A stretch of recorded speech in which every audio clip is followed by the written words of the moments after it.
আমার প্রাণনাথ কৃষ্ণ, স্বর্গ মর্ত্য পাতাল অধিকারী যে, সে স্বয়ং আমার প্রাণনাথ কৃষ্ণ যে। কৃষ্ণ নামে হয় মুক্তি, এটা সবাই বলে, আসলে তো কেউ জানে না এটা রাধারই দান যে। কৃষ্ণের মুরলিতে ত্রিভুবন জাগে, আবার কালীয় নাগের মতো দমনও হয় যে।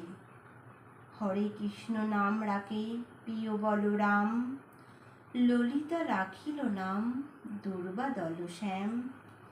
ননীচোরা নাম রাখে যতিক গোপিনী, কালো সোনা নাম রাখে রাধা বিনোদিনী। কৃষ্ণের বিরহ প্রেম জানে সকলে, আবার স্বয়ং রাধাকে দেখে যে যুগলে। নমস্কার।